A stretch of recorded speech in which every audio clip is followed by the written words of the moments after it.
BJP ने candidate के ऐलान में एसपी के पीडीए को टक्कर देने की कोशिश की है। करहल से बीजेपी ने अनुजेश प्रताप यादव को टिकट दिया है। एसपी ने तेज प्रताप यादव को टिकट दिया है।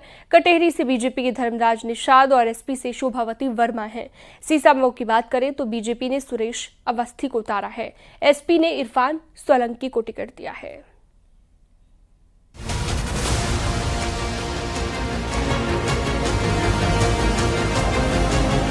यूपी उपचुनाव में बीजेपी की लिस्ट आने के बाद अब सियासी जंग दिलचस्प हो गई है। समाजवादी पार्टी के पीडीए को करारा जवाब देने के लिए बीजेपी ने दलित और ओबीसी फैक्टर का ख्याल रखा है।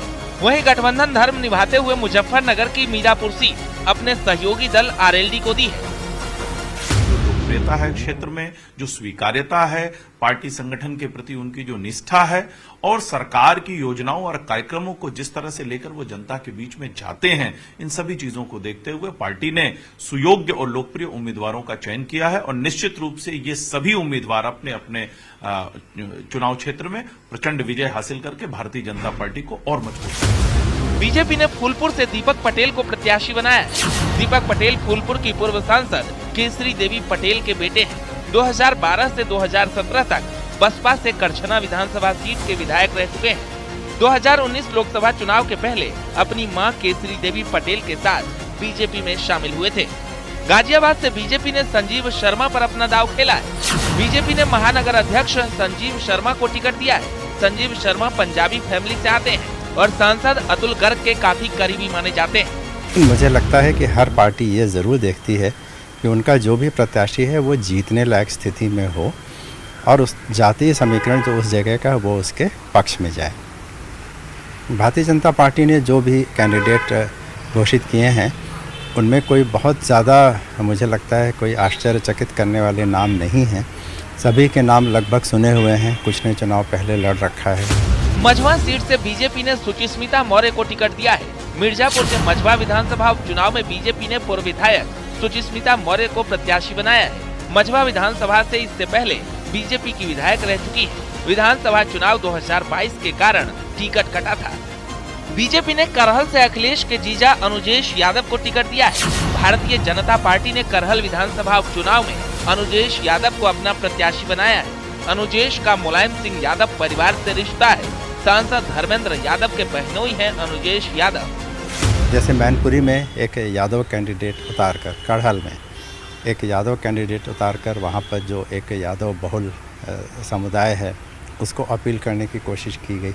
इसी तरह से फूलपुर में एक पटेल कैंडिडेट उतार के वहाँ पे जो एक पटेल समुदाय का एक डोमिनेंस है उसको एड्रेस करने की कोशिश की गई।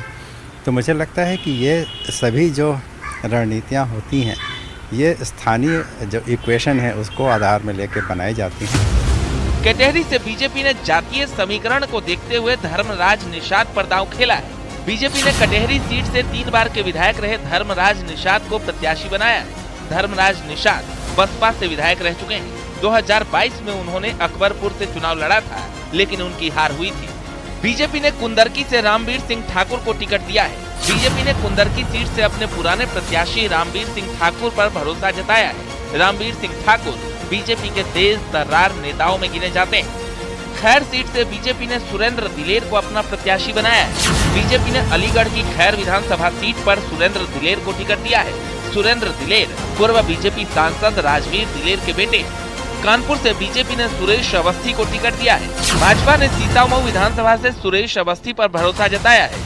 सुरेश अवस्थी छात्र राजनीति से बीजेपी से जुड़े हैं। 2017 के विधानसभा चुनाव में भाजपा प्रत्याशी के तौर पर इसी विधानसभा सीट से चुनाव लड़ चुके हैं। सुरेश अवस्थी 2022 के विधानसभा चुनाव में आर्यनगर विधानसभा से बीजेपी के टिकट पर चुनाव लड़े थे। एनडीए और इंडिया गठबंधन की ओर से सभी प्रत्याशियों की घोषणा के बाद अब चुनावी माहौल रोचक हो गया है। देखना ये है कि जनता किस दल के प्रत्याशी को जीत का आशीर्वाद देती है। न सिर्फ करहल बल्कि अन्य सीटों पर भी एक कड़ा मुकाबला देखने को मिलेगा। देखना ये होगा कि क्या बीजेपी अपनी इस रणनीति में कामयाब होती हुई नजर आएगी, क्या वो सर्वाधिक सीटें जीत पाएगी या फिर उसे अभी और मेहनत करना होगा। कैमरामैन गोपी गिरी के साथ राजीव प्रताप सिंह, न्यूज़ 18 लखनऊ।